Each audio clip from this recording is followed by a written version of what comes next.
পৃথিবীতে একজন মানুষই শুধু জানতেন যে তিনি পৃথিবীতে কতদিন বাঁচবেন, সেটা হচ্ছে সাইয়েদনা আদম আলাইহিস সালাম। ওনাকে বলে দেওয়া হয়েছিল উমরুকা আলফু সানা, তুমি পৃথিবীতে বাঁচবে 1000 বছর।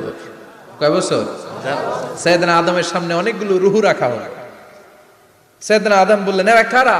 আল্লাহ বললেন, এরা হচ্ছে নাসালুক, তোমার বংশধর, পৃথিবীতে তোমার পর এরা পৃথিবীতে আসবে। সাইয়েদনা আদম বললেন, আল্লাহ ওই যে একটা রুহু দেখা যায়, এটার নাম কি?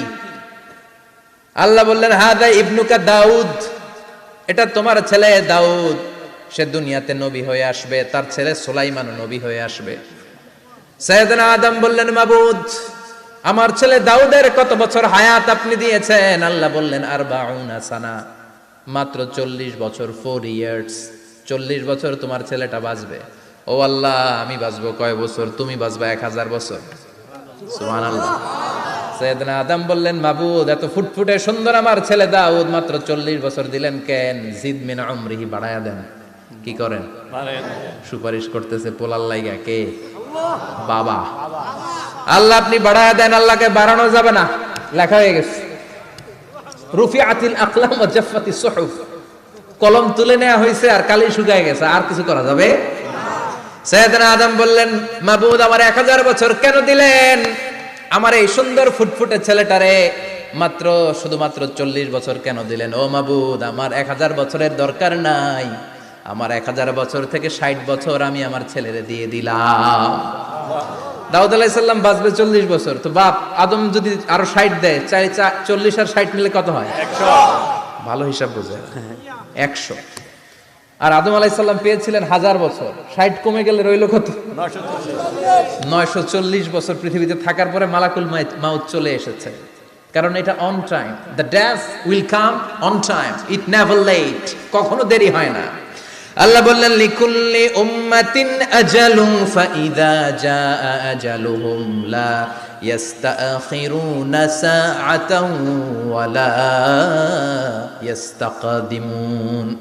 মৃত্যুর একটা নির্ধারিত সময় আমি বেঁধে দিয়েছি, অন টাইম, অন টাইমেই চলে আসে, 1 সেকেন্ড আগেও আসবে না, 1 সেকেন্ড পরেও আসবে না। 940 বছর বয়সে মালাকুল মাউত এসে হাজির, এসে বলল, জিইতু আন আকবাদা রূহাক, রূহ কবজ করতে আসছি। আদম আলাইহিস সালাম বললেন, রূহ কবজ করতে আসছো মানে? আমি বাঁচবো তো 1000 বছর। কয় বছর? মালাকুল মাউত বললেন, না না, ওই যে আগের কথা স্মরণ করেন, আপনি 60 বছর দিয়া দিছিলেন। কয় না, আমি দেই নাই, আমি আরো বাঁচুম, আরো 60 বছর পাওনা আছি, আমি দেই নাই। মালাকুল মাউত বললেন, আপনি দিয়েছেন। আদম বলে, দেই নাই। মালাকুল মাউত বলে, আল্লাহ ঘটনা দেখেন, দিয়া কয় দেই নাই। আল্লাহ কয়, থাক, কথা কইস না, আয়া পড়। সুবহানাল্লাহ পড়ো। নাসিয়া আদম ফানাসিয়া বানু, ভুলে গেছেন উনি। আমরা ভুলে যাই, আমরা খেয়ে বলছি খাই নাই, নিছিলাম পকেটে, কয় নেই নাই। এরকম ডাকাইত আছে না নাই? আছে। নাসিয়া আদম ফানাসিয়া বানু, বিশ্বনবী বললেন, আদম ভুলেছে তো তার সন্তানরাও ভুলে যায়। জাহাদা আদম ফাজাহাদাত যুররিয়াতু, আদম অস্বীকার করেছে, তার সন্তানরাও অস্বীকার করে। সেদিন থেকে আল কিতাব ওয়া শুহুদ, মানে লিখে রাখার সিস্টেম আর সাক্ষীর সিস্টেম চালু হয়েছে।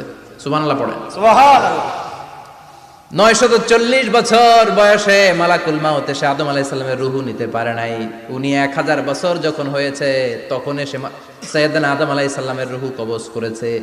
যেই দিন পৃথিবীর প্রথম মানব, প্রথম নবীর রূহ মালাকুল মাউত দুনিয়া এসে কবজ করেছে, ওই দিনটাও ছিল জুমাবার। সুবহানাল্লাহ, আল্লাহু আকবার। আবার বিশ্বনবী বললেন, লা তাকুমুস সাআহ ইল্লা ফি ইয়াউমিল জুমআহ ইযা যুলজিলাতিল আরদু জিলজালাহা ওয়া আখরাজাতিল আরদু আসকালাহা ইযা রুজ্জাতিল আরদু রাজ্জান ওয়া বুসাতিল জিবালু বাসসা। কিয়ামতের দিন পৃথিবীটাকে একটা প্রকম্পন দিয়ে কাঁপিয়ে দিবে কে? আল্লাহ। মারাত্মক একটা ঝাঁকুনি দিবে আল্লাহ, পুরো পৃথিবীটা কেঁপে ভেঙে চুরে খান খান হয়ে যাবে। এই ঝাঁকুনি আর আর্থকোয়েক, ভূমিকম্প এর ঘটনাটা যেদিন ঘটবে, ওই দিনটাও হচ্ছে জুমার দিন। চিৎকার করে পড়েন সুবহানাল্লাহ। সাধারণ দিন নয়, ফিহি খালাকাল্লাহু আদম। কালকের এই দিনটায়, এই জুমার দিনে আল্লাহ তাআলা সাইয়েদনা আদম আলাইহিস সালামকে তৈরি করেছে। সুবহানাল্লাহ।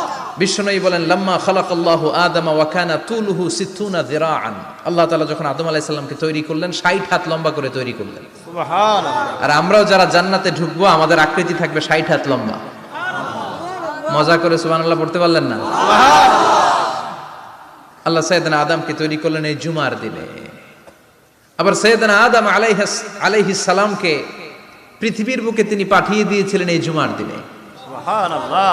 কুল নাহবিতু মিনহা জামিআ, ও Adam, go down with your wife, তোমার স্ত্রী হাওয়াকে নিয়ে পৃথিবীতে নামো। সাইয়েদনা আদম আলাইহিস সালামকে আল্লাহ তাআলা পাঠিয়েছিলেন শ্রীলঙ্কার একটা পাহাড়ে, অ্যাডামস পিক। ওখানে ঐতিহাসিকভাবে প্রমাণিত, এটা হাদিসে নেই, কুতুবুত তারিখে এসেছে। শ্রীলঙ্কা একটা পাহাড় আছে, কলম্বো থেকে অনেক দূর। ওই পাহাড়ের চূড়ায় সাইয়েদনা আদম আলাইহিস সালামের ফুটপ্রিন্ট আছে। ফুটপ্রিন্ট মানে পায়ের ছাপ। সুবহানাল্লাহ পড়ো। সুবহানাল্লাহ। এটারে বলে ফিঙ্গারপ্রিন্ট। এটারে কি বলে? পায়ের গুলারে ফিটপ্রিন্ট। একজনের আঙ্গুলের ছাপের সাথে একজনের আঙ্গুলের ছাপের মিল নাই। শুধু তাই না, আমার এই আঙ্গুলের সাথে এই আঙ্গুলের ছাপের কোনো মিল নাই। আয়াহসাবুল ইনসানু আল্লান নাজমা ইযামা বালা কাদিরিনা আলা আন নুসাউবিয়া বানানা। আল্লাহ বলেন, গোলাম তুমি মনে করেছো তোমার হাড্ডি গুড্ডি পচে যাবে, তোমাকে আমি একত্রিত করে আবার বানাতে পারবো না? বানানো তো অনেক দূরের কথা, আমি তো তোমার আঙ্গুলের ছাপগুলো সংরক্ষণ করে রেখেছি। চিল্লায় পড়েন আল্লাহু আকবার। 1880 সালে স্যার ফ্রান্সিস গাল্টন নামে একজন বিজ্ঞানী, তিনি আবিষ্কার করেছেন যে আমাদের আঙ্গুলের ছাপগুলো আলাদা, ফিঙ্গারপ্রিন্ট আলাদা। এই 10টা আঙ্গুলের একটার সাথে আরেকটার কোনো মিল নাই। এই পৃথিবীতে যদি 600 কোটি মানুষ হয় তাহলে 6000 কোটি আঙ্গুল, একটা আঙ্গুলের সাথে আরেকটা আঙ্গুলের ছাপের মিল আছে? যারা সিগনেচার দিতে পারে না এরা কি দেয়? টিপসই দেয়। সুবহানাল্লাহ।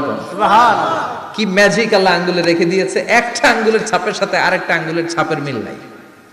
এখন এই বায়োমেট্রিক অথেন্টিকেশনের জন্য অনেক জায়গায় দিতে হয়। ইমিগ্রেশন পাস করবেন, গিভ ইউর ফিঙ্গারপ্রিন্ট। ভিসা করবেন, Schengen visa, European visa, provide your fingerprint first. Canadian এম্বাসিতে গিয়েছিলাম, সব আঙ্গুলের আলাদা আলাদা ফিঙ্গারপ্রিন্ট রেখেছে। এখন এটা অথেন্টিকেশনের জন্য সিকিউরিটি পারপাস খুব গুরুত্বপূর্ণ। কিন্তু 1500 বছর আগে, 1880 মানে কি 200 বছর তো না, 200 বছর আগে বিজ্ঞানীরা আবিষ্কার করলো। 1500 বছর আগে সূরাতুল কিয়ামার ভিতরে ফিঙ্গারপ্রিন্টের কথা বলেছে কে? আল্লাহ। আর পায়েরটারে বলে ফুটপ্রিন্ট। এটা প্রাণীদের ক্ষেত্রে প্রযোজ্য, কারণ প্রাণীদের আঙ্গুল নাই, আছে? ওদের আছে পা। বাঘের কয় পা?